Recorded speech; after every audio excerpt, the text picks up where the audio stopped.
শুধু স্ত্রীর জন্য কান্দে, প্রতিনিয়ত কবরের পাশে বসে বসে কান্দে। হঠাৎ একদিন ঈসা আলাইহিস সালাম ওই রাস্তা দিয়ে যাইতেছে, দেখে একজন পথিক কবরের পাশে বসে বসে দুটি চোখের পানি ছেড়ে কাঁদতেছে আর বলতেছে, আল্লাহ আমার বিবিরে তুমি নিয়ে গেলা, বিবিরে ছাড়া আমি বাঁচতে পারি না, বিবিরে ছাড়া ঘুমাইতে পারি না, বিবিরে ছাড়া আমার ভালো লাগে না, বিবিরে ছাড়া আমি খাইতে পারি না। ঈসা আলাইহিস সালাম যে ডাক দে বলে, ভাই তুমি কান্দো কেন? হুজুর আমি কাঁদছি কেন, আমার বিবি কবরে শুয়ে আছে, আজ থেকে অনেকদিন যাবত মারা গেছে, এখন বিবির মায়া আমি ছাড়তে পারি না, আমি ঘুমাইতে পারি না, খাইতে পারি না, চলতে পারি না, আমার বিবির জন্য আমারে নিয়ে যাও, আমি চলে যাব। আমারে কেন আমার আল্লাহ নেয় না? আমার বিবির কাছে আমারে কেন নেয় না? না হয় বিবিরে ফিরা দাও, না হয় আমারে নিয়ে যাও। জোরে জোরে চিল্লায়া বলা যাবে না আল্লাহু আকবার। ঈসা নবী ডাক দিয়ে কয়, বাইরে তুমি তোমার বিবিরে এত ভালোবাসো? কয় হুজুর আমার বিবির চেহারা দেখলে, আমার বিবির চেহারা আমি ভুলতে পারি না, আমার বিবিকে এত রূপ যৌবন আল্লাহ দান করেছিল গো, তারা দেখলে আমি না দেখলে পাগল হয়ে যাই। তুমি যদি আমার বিবির একটু ফিরায়া দিতা, উঠায়া দিতা, সারা জীবন কৃতজ্ঞতা তোমার কাছে থাকতাম। ঈসা নবী কয়, তোমার বিবির কবর কোনটা, কয়টা?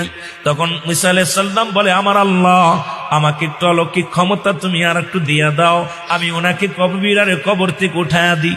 সঙ্গে সঙ্গে কবরটার বলতে থেকে বলছে, কবরবাসী ওঠো, সঙ্গে সঙ্গে উঠে গেছে। ঈসা আলাইহিস সালাম যখন ডাক দিছে, কবর থেকে উঠছে, উঠলে দেখে একটা বেটা মানুষ, তার নাক মুখ দিয়ে আগুন বাইর হচ্ছে, মাথা দিয়ে আগুন বাইর হচ্ছে, কান দিয়ে আগুন বাইর হচ্ছে, চোখ দিয়ে আগুন বাইর হচ্ছে, গাল দিয়ে আগুন বাইর হচ্ছে, পুরো দেহটার মধ্যে মুসলমান সাপ জড়া রয়েছে।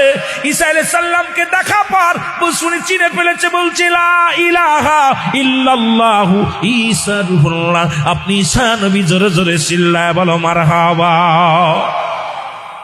ঈসা আলাইহিস সালাম ডাক দে কয়, ঈসা আলাইহিস সালাম ডাক দে কয়, বাইরে এ তো একটা পুরুষ মানুষ, তুমি বললা মহিলা, তুমি বললা তোমার স্ত্রী কবরে শুয়ে আছে, এই যে দেখি একটা মহিলা।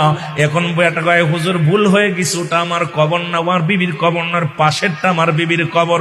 ও মুসলমান শুনে নাও, এবার ঈসা আলাইহিস সালাম ওই লোকটা যখন ঈসা আলাইহিস সালামের ঈমান আনছে, ঈসা আলাইহিস সালামের উপর ঈমান আনছে, সঙ্গে সঙ্গে তার কান থেকে আগুন বেরোনো বন্ধ হয়ে গেছে, গাল থেকে আগুন বেরোনো বন্ধ হয়ে গেছে, বাজান জবান দিয়া গাল দিয়া সব জায়গা দিয়া আগুন বেরোনো বন্ধ হয়ে গেছে, সাপগুলো তারে ছেড়ে দিছে। বেঈমান হয়ে মারা গেছিল, ইমানদার হয়ে আবার কবরে গেছে। জোরে জোরে চিল্লা বলা যাবে না আল্লাহু আকবার। এবার ঈসা আলাইহিস সালাম আবার কবরের পাশে দাঁড়া ডাক দিয়ে বলে, মালিক তুমি আমারে আবার একটু পাওয়ার দাও। ঈসা আলাইহিস সালাম আবার ওই মহিলার কবরের পাশে ডাক দে বলে, এ মেয়ে ওঠো, কবর থেকে ওঠো। সঙ্গে সঙ্গে কবর থেকে উঠে আসছে, দেখে একদম বাজান পরি, অনেক সুন্দর চেহারা, এখন সুন্দর চেহারা মহিলা পেয়ে বলে, হুজুর এটাই আমার স্ত্রী। কয়ে, যাও তোমার স্ত্রীকে নিয়ে চলে যাও, তোমার স্ত্রীকে পায়া তুমি খুশি হয়েছ। ও মুসলমান শুনে নাও, স্ত্রী কি করলো? এবার উঠা পরে ঈমান নিয়ে মারা গিয়েছিল। অনেক মুসলমান গভীর মনোযোগ শুনে নাও, এ দুনিয়ার মানুষ শুনে নাও, স্ত্রীকে যখন সঙ্গে সঙ্গে দিলেন, বলে যাও তুমি নিয়ে বাড়িতে চলে যাও।